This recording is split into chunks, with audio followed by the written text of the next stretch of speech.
Um, they say to avoid toxic people or toxic environment. Some environments are really uncomfortable, especially with our daily lives, be it personal or in office. How do you, what do you have to say for individuals or couples when they face such situations?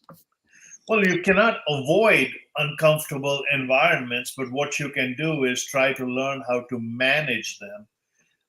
The way we have always trained ourselves and our staff is this way. If you practice the four things I told you earlier, you will develop an immunity to what we call SNIOPs. You will no longer be susceptible to the negative influence of other people. So if you insulate yourself, you don't need to isolate. Maybe this is a good thought to have. It just came to me here. Don't isolate yourself and think that the bad stuff will go away. Insulate yourself with the good stuff so that the bad stuff just breaks even. It doesn't affect you, it still exists. So maybe that's the key.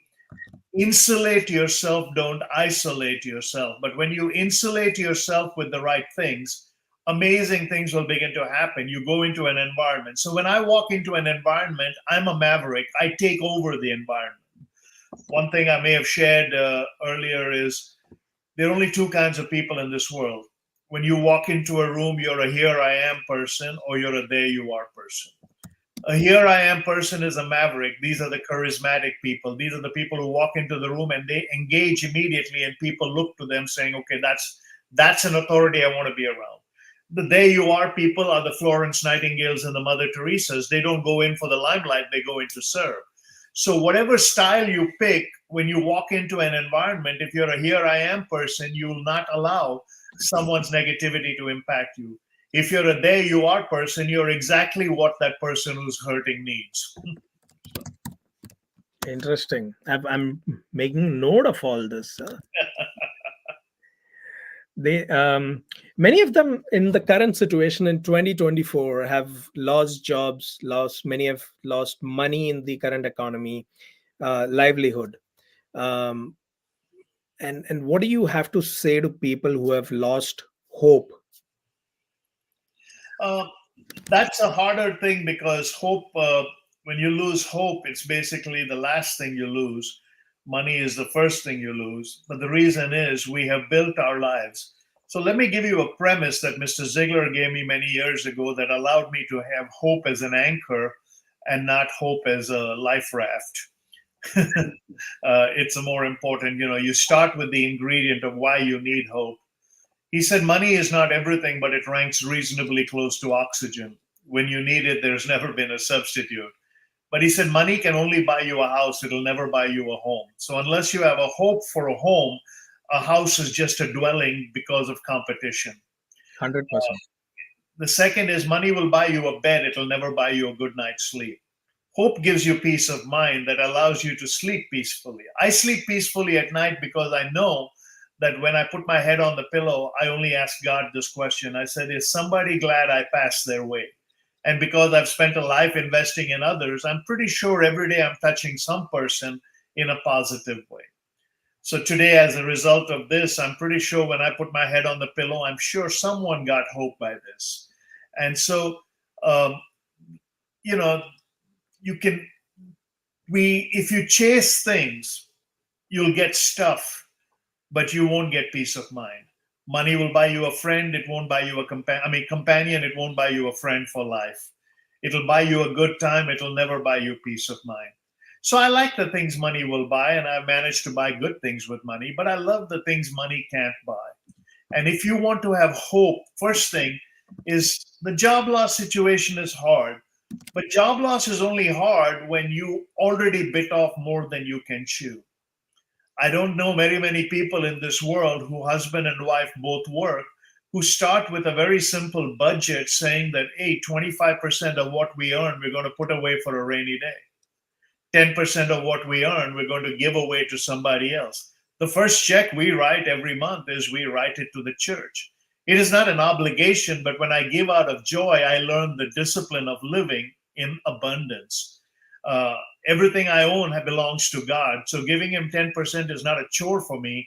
I live with the belief that he's allowing me to keep 90%. It's just a better tactic and a better way to look at it.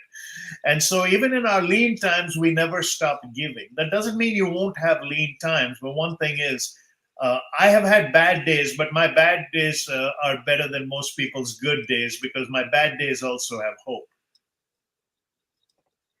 Very interesting. Um, uh, But just before we finish that thought, you and I come from the same background. We come from a nation that does not like to complete anything; it likes to compete with everybody. So Correct. none of us go to our jobs. None of us buy our houses and our cars based on what we need. We always buy our houses and our cars and live in neighborhoods because of what other people will see and how we did. And as a result of that, having two German cars in the driveway is more important than being able to go to India 5 times a year to honor your parents, which I do. Very interesting thought.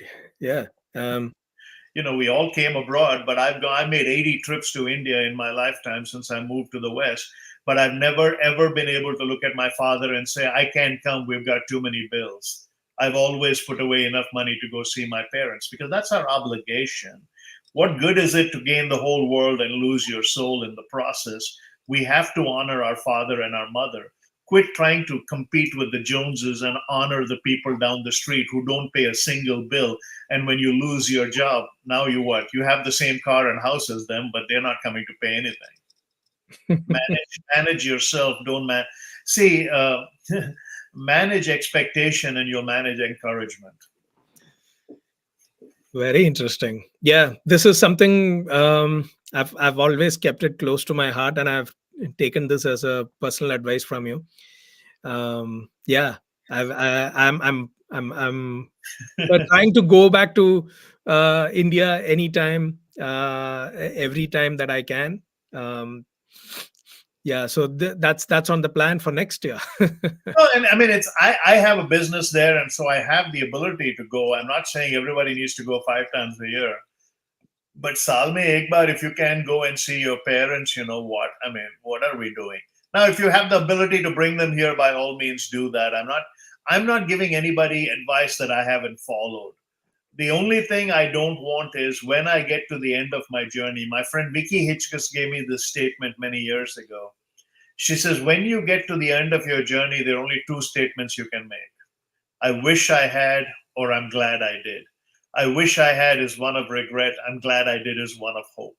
The only way to go get hope is to learn that do today what is needed today. Tomorrow will have its own problems. The Bible says that. I don't have anticipatory grief, so I don't need to have anticipatory hope. I live in the moment. Absolutely. Yeah. That's some crazy things to follow, and also one of those words of wisdom that we need to follow